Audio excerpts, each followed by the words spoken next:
HSC পরীক্ষা 2025-এর ভূগোলের ক নাম্বার, খ নাম্বার এবং ঘ নাম্বারে কোন কোন প্রশ্ন আসবে সকল বোর্ডের জন্য তার চূড়ান্ত সাজেশনে তোমাদের সবাইকে স্বাগতম। আজকে আমরা সকল প্রশ্ন এবং সকল উত্তর তোমাদেরকে বলে দিব যে এইচএসসি পরীক্ষা ভূগোলের প্রথম পত্রে কি কি পড়তে হবে, আমাদেরকে কোন কোন অধ্যায়গুলো পড়তে হবে, কোন টপিকগুলোকে সবচেয়ে বেশি গুরুত্ব দিতে হবে। সর্বপ্রথম আমি যদি তোমাকে দেখাই, তুমি সর্বপ্রথম আমাদের সাজেশনের শুরুতে দেখতে পারছো যেখানে তোমাকে পড়তে হবে অধ্যায় 2, যে অধ্যায়ের নাম হলো পৃথিবীর গঠন।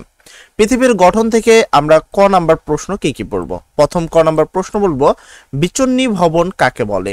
2 নম্বর প্রশ্ন হিসাবে আমরা বলবো ভূতত্ত্ব কাকে বলে। 3 নম্বর প্রশ্ন আমরা পড়ব পর্বত কি। 4 নম্বর প্রশ্ন আমরা পড়ব কনরাড বিযুক্তির রেখা কাকে বলে এবং 5 নম্বর হিসাবে পড়ব ভূগোল কাকে বলে। এই 5টি প্রশ্ন দ্বিতীয় অধ্যায় থেকে ক নাম্বার প্রশ্ন হিসাবে পড়লে তুমি এখান থেকে 100% প্রশ্ন কমন পাবা। এটা তোমাকে গ্যারান্টি দিচ্ছে, এখানে চূড়ান্ত সাজেশন 2025-এর জন্য তৈরি করা হয়েছে, তাই এখান থেকে তোমরা 100% প্রশ্ন কমন পাবা, এর নিশ্চয়তা রয়েছে। এরপর আসে খ নাম্বার প্রশ্ন, যেটাকে আমরা বলি অনুধাবনমূলক প্রশ্ন। আমরা 4টা প্রশ্ন রেখেছি। কি কি অনুধাবনমূলক প্রশ্ন আমরা পড়ব। প্রথম অনুধাবনমূলক প্রশ্ন হলো প্লাবন সমভূমি কিভাবে গঠিত হয় ব্যাখ্যা করো। 2 নম্বর হিসাবে পড়ব জৈবিক বিচ্ছিন্ন ভবন ব্যাখ্যা করো। 3 নম্বর হিসাবে পড়ব টারশিয়ারি যুগের পাহাড় বলতে কি বোঝায় ব্যাখ্যা করো। 4 নম্বর হিসাবে পড়ব গম্বুজ পর্বত কিভাবে সৃষ্টি হয়। এরপরে আমরা গ ঘ এর জন্য অর্থাৎ সৃজনশীলের জন্য কিছু গুরুত্বপূর্ণ টপিক পড়ব। তো গুরুত্বপূর্ণ টপিকটা কি? প্রথম টপিক হলো পৃথিবীর অভ্যন্তরীণ গঠন, অশ্বত্থ মণ্ডল, গুরুমণ্ডল, কেন্দ্রীয় মণ্ডল, এগুলো সম্পর্কে বিবরণ দেওয়া। তারপর 2 নম্বর হিসেবে পর্বতের শ্রেণী বিভাগ আমরা পড়ব। 3 নম্বর হিসেবে পড়ব বাংলাদেশের ভূপ্রাকৃতিক বৈশিষ্ট্য আমরা পড়ব।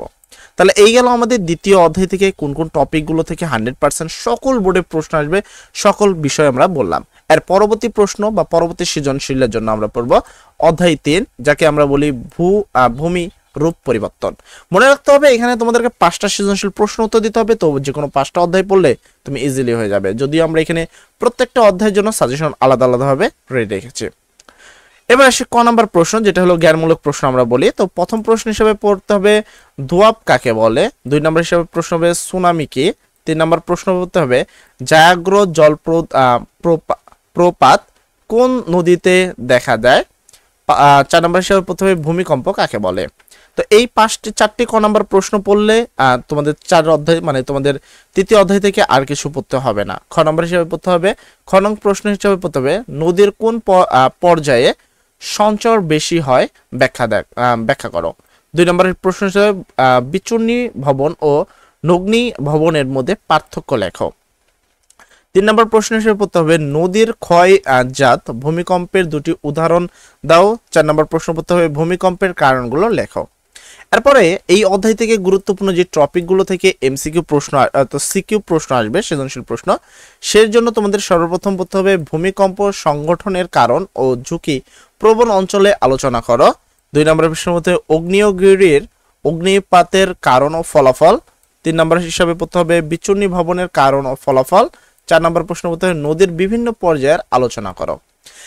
এরপরে আমরা পড়ব 4র্থ নম্বর অধ্যায়। 4র্থ অধ্যায়ের নাম হলো বায়ুমণ্ডল ও বায়ু দূষণ। তো এখান থেকে আমরা কোন কোন ক নাম্বার পড়বো, কোন কোন খ নাম্বার পড়বো এবং কোন কোন গ নাম্বার পড়বো সেই বিষয়টা আমরা দেখে নিই। যদি এগুলোর উপরে তোমরা লাইভ ক্লাস পরীক্ষার আগের দিন রাত্রে আমাদের চ্যানেলে অবশ্যই পাবা। ক নং প্রশ্ন জ্ঞানমূলক প্রশ্ন। জ্ঞানমূলক প্রশ্ন হিসেবে তোমাকে পড়তে হবে সমমণ্ডল কাকে বলে। 2 নম্বর প্রশ্ন হলো বায়ু দূষক কাকে বলে। 3 নম্বর প্রশ্ন হলো সিএফসি কি। 4 নম্বর প্রশ্ন হলো বায়ুমণ্ডল কি। আর এটা গেল আমাদের ক নাম্বার প্রশ্ন। এরপরে আসি আমরা খ নং প্রশ্ন বা অনুধাবনমূলক প্রশ্ন। এখানে সর্বপ্রথম পড়তে হবে জীবজগতের জন্য ট্রপোমণ্ডল গুরুত্ব কেন ব্যাখ্যা করো। 2 নম্বর হিসেবে পড়তে হবে গাড়ির সংখ্যা বৃদ্ধি বায়ু দূষণের সাথে সম্পর্কযুক্ত ব্যাখ্যা করো। 3 নম্বর হিসেবে পড়তে হবে ওজোন স্তর ব্যাখ্যা করো। 4 নম্বর প্রশ্ন পড়তে হবে পৃথিবীর প্রাকৃতিক সৌর পর্দা বলা হয় কোন স্তরকে এবং কেন। তো এইখান থেকে আমাদেরকে এই টপিক পড়তে হবে এবং সৃজনশীল সম্পর্কে বা গুরুত্বপূর্ণ টপিক সৃজনশীলের জন্য পড়তে হবে একটা জিনিস, সেটা হলো বায়ুমণ্ডলের স্তর বিন্যাসে আলোচনা করো। বায়ুমণ্ডলের যে স্তর বিন্যাস আছে সেটা নিয়ে আলোচনা করো, খুবই গুরুত্বপূর্ণ প্রশ্ন তোমাদের জন্য। এরপর আসি অধ্যায় 5, যে অধ্যায়ের নাম হলো জলবায়ুর উৎপাদন ও নিয়ামক। এখান থেকে আমাদের ক নম্বর যে প্রশ্নটা প্রথম পড়তে হবে সেটা হলো বৃষ্টিপাত কাকে বলে। 2 নম্বর প্রশ্ন পড়তে হবে আবহাওয়া কাকে বলে। 3 নম্বর প্রশ্ন পড়তে হবে ঘনীভবন কাকে বলে। 4 নম্বর প্রশ্ন পড়তে হবে বাণিজ্য বায়ু কাকে বলে, এবং 5 নম্বর প্রশ্ন হিসেবে পড়তে হবে গর্জনশীল 40 কাকে বলে। এটা গেল আমাদের ক নাম্বার প্রশ্ন। এরপর এসে আমরা খ নাম্বার প্রশ্ন। এই অধ্যায় থেকে আমরা কি কি খ নাম্বার প্রশ্ন পড়ব।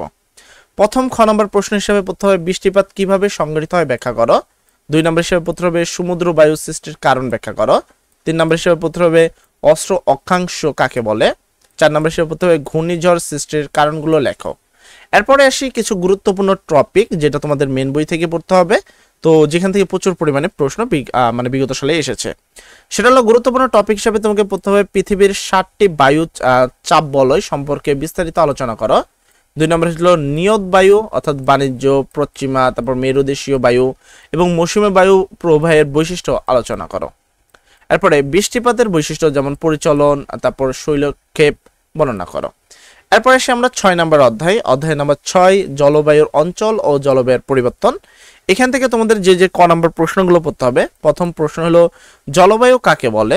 2 নম্বর প্রশ্ন হলো আর্দ্রতা কাকে বলে। 3 নম্বর প্রশ্ন হলো স্বাভাবিক তাপ হ্রাস হয় কি। 4 নম্বর প্রশ্ন হলো বিশ্বের ফলের ঝুড়ি বলতে কোন অঞ্চলকে বোঝায়। 5 নম্বর প্রশ্ন হিসেবে পড়তে হবে মৌসুমী জলবায়ু কি।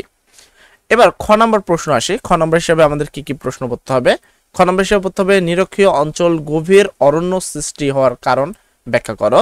2 নম্বর ত্রুন্দা অঞ্চল বলতে কি বোঝায়। তারপর মৌসুমী বায়ুর অগ্রদূত ধারণাটি ব্যাখ্যা করো।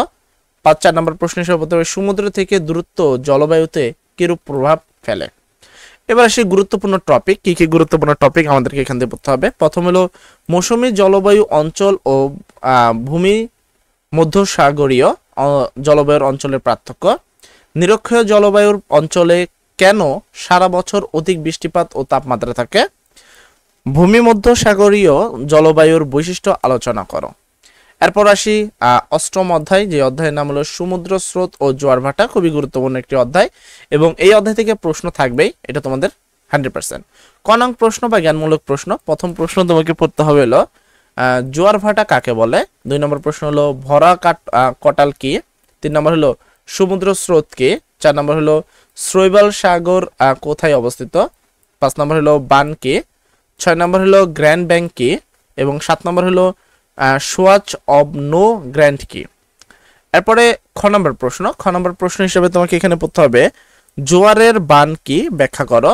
2 নম্বর হিসেবে তাপমাত্রার তারতম্য কিভাবে সমুদ্র স্রোতকে প্রভাবিত করে ব্যাখ্যা করো। 3 নম্বর প্রশ্ন হলো পৃথিবীর আবর্তনের ফলে সমুদ্র স্রোতের উৎপত্তি হয় ব্যাখ্যা করো। 4 নম্বর হিসেবে মহাকর্ষ শক্তি জোয়ার ভাটা সৃষ্টির প্রধান কারণ ব্যাখ্যা করো। এবার আসি এই অধ্যায়ের সবচেয়ে গুরুত্বপূর্ণ টপিক কি এবং এই অধ্যায় থেকে তোমাকে কি কি গুরুত্বপূর্ণ বিষয়টা পড়তে হবে। সেটা হলো আটলান্টিক মহাসাগরের স্রোতের বৈশিষ্ট্য। 2 নম্বর প্রশ্ন হিসেবে পড়তে হবে ভারত মহাসাগরীয় স্রোত চিত্র। 3 জোয়ার ভাটা সৃষ্টিতে চন্দ্র ও সূর্যের প্রভাব। 4 নম্বর হলো 4 প্রকার মুখ্য গণ্য ভরাকাটল এবং মরাকটাল জোয়ার সৃষ্টির কারণ। এরপরে অধ্যায় 10, অধ্যায়ের নাম হলো ব্যবহারিক মানচিত্র স্কেল। এবার এখান থেকে কি কি পড়তে হবে। ক নম্বর হিসাবে প্রশ্ন করতে হবে মানচিত্র বলতে কি বোঝো। খ নম্বর হিসাবে প্রশ্ন করতে হবে তোমার প্রশ্ন হলো প্রশাসনিক মানচিত্র ব্যাখ্যা করো। এবার প্রশ্ন হলো বিগত 2017 থেকে 2024 সালে যে প্রশ্নগুলো আছে বিশেষ করে সেগুলো ভালো করে পড়বা এমসিকিউর জন্য, তাহলে তোমাকে এখানে আর কোনো প্রবলেম হবে না। এমসিকিউ এবং সিকিউ দুইটাই ভালো করে পড়লে আর কোনো প্রবলেম তোমাদের হবে না এবং ভূগোলে তোমরা একটা ভালো মার্ক অর্জন করবা। যদিও এমসিকিউর উপরে আমরা আরেকটা ক্লাস তোমাদেরকে দিব, টপ 200 এমসিকিউ দেওয়া হবে, সেগুলো পড়ে নিলেও তোমাদেরকে আর কোনো কিছু পড়ার প্রয়োজন পড়বে না। সবাই ভালো থাকবা, সবার জন্য দোয়া করি। আসসালামু আলাইকুম।